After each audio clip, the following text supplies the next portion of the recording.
Hello and welcome back to the Dividend Experiment, the channel that helps you build a portfolio that pays your bills. The content that we discussed is intended for information and educational purposes only and should not be considered investment advice or investment recommendation. Warren Buffett's success is closely tied to the remarkable power of compound interest, which he compares to a snowball that grows larger and gains momentum over time. He underscores the importance of reinvesting dividends and capital gains, creating a cyclical growth pattern that adds fuel to the metaphorical snowball, propelling his financial success. He's like the poster child for this concept. Well, not child exactly, as he's like 90 years old, but you know what I mean. Imagine starting with something relatively small and over time it grows into something massive, just like a snowball rolling down a hill, picking up more snow and getting bigger as it goes. What is dividend investing? Dividend investing is a strategy where investors focus on buying stocks that regularly pay dividends, cash payments distributed by a company to its shareholders. These dividends are typically a portion of the company's profits. In essence, it's like owning a fruit tree that produces regular fruit dividends, while you also hope the tree itself, the stock value, grows over time. For instance, imagine you have an apple tree, the stock, that yields apples, the dividends. As the tree grows, stock value appreciates, it still continues to produce apples every year. Instead of cutting down the tree, selling the stock, you decide to collect and enjoy the apples, the dividends, regularly. This way, you not only benefit from the growing value of the tree, but also receive a steady supply of apples, dividend income, as an additional reward for holding onto it. Dividend investing is similar, where investors hold onto dividend-paying stocks to receive a regular stream of income, in addition to potential capital appreciation. Rules for successful dividend investing. Quality over quantity. Focus on the quality of the company rather than just the high dividend yield. A high dividend yield can often be too risky to invest in, and it also doesn't guarantee a secure and stable dividend income. It may give you high return, but you'll need to plan and have a strategy to maximize its output. It's better to have a stable and reliable dividend from a strong company which prioritizes its quality, rather than a high yield that may be unsustainable. Stick with established companies. For dividend investing, it can still be better to choose companies that have established their own brand name. Well-known companies are actually full of customers that already like the product. The more popular the company, in general, the better. These companies often have a history of consistently paying dividends, showing that they can weather economic ups and downs. Look for growth potential. When you're picking companies to invest in, look for ones that not only give out dividends, but also have the chance to grow in the future. A company that's doing well and growing might not only keep paying dividends, but could increase them over time. This means you get a regular income, and there's a chance for you to make more money as the company gets bigger. So choosing companies with growth potential can be a smart way to set yourself up for both steady earnings and the possibility of making extra profit in the long run. Be mindful of payout ratio. Take a look at the payout ratio, which shows the percentage of a company's earnings given out as dividends. If the ratio is lower, it means the company has more room to keep or even increase its dividends. This is simplistic, but still a good sign of how well the company is doing financially and whether it can sustain its dividend payments over time. Checking the payout ratio helps you understand if the company is in good shape and if the dividends are likely to stay consistent or even go up in the future. Mix it up. Make your investments safer by spreading them out across different types of businesses. Instead of putting all your money into one kind of industry, mix it up with different industries and sizes of companies. This helps balance risks, so if one area doesn't do so well, the others can still help protect your money. Diversifying your investments is like adding extra protection, so your money isn't too affected by the ups and downs of just one industry. If you want to get my 10 dividend investing commandments, you can get it for free simply by signing up to the email list in the pinned comment below. This will give you a much more detailed explanation of how I pick dividend stocks and organise my own portfolio using my own criteria.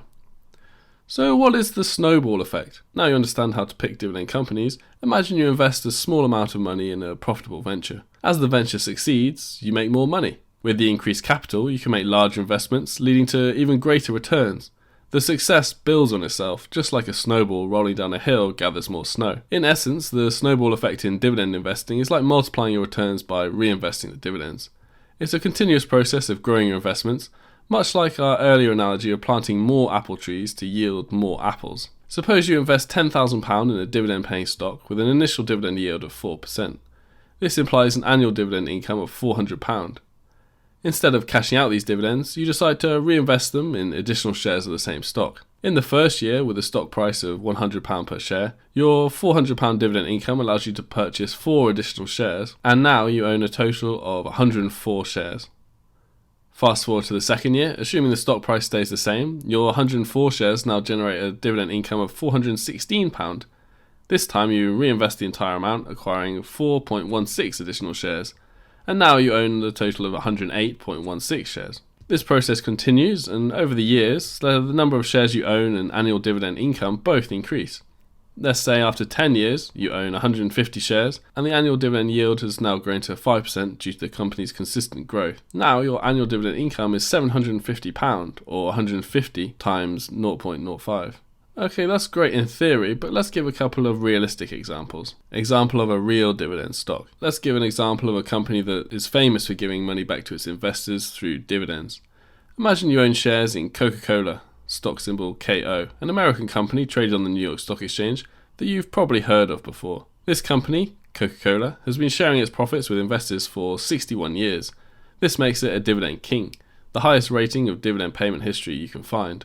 If you invest $1,000 in Coca-Cola at its current price of $58.60, acquiring approximately 17 shares, each with a 46-cent quarterly dividend, your quarterly dividend income would be $7.82, totaling $31.28 annually. Over 25 years, without reinvesting the dividends, your total dividend income would be $782, and your investment would grow to $1,782. Alternatively, if you reinvest the 31.28 annual dividend income, increasing your shares to 29, your annual dividend income alone would reach around $1,151. This reinvestment strategy results in a total investment value of $2,147 after 25 years, showcasing the compounding effect over time. The snowball effect occurs because as you reinvest dividends, you acquire more shares, which in turn generates more dividends. This cycle continues, and over time, the compounding effect becomes more pronounced. The larger your shareholding and annual dividend income, the more significant the impact on your overall investment value, creating a snowball effect that continues to grow over the years. So what happens over time? Let's use Great British Pounds in this example. Suppose you intend to invest £2,000 in a dividend-paying stock over 3 years.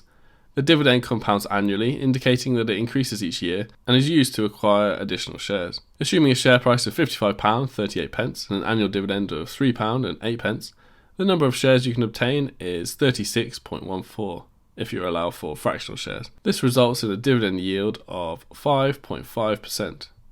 And then if we substitute the variables into the dividend reinvestment formula, the profit from dividend reinvestment is £352.19. And let's visualize how this actually works. McDonald's, or ticker symbol MCD, stands as the world's largest publicly traded restaurant company, established in 1940. Over the years, it's harnessed the enduring competitive advantages of its strong brand, economies of scale, and a lucrative franchising model centered around valuable real estate.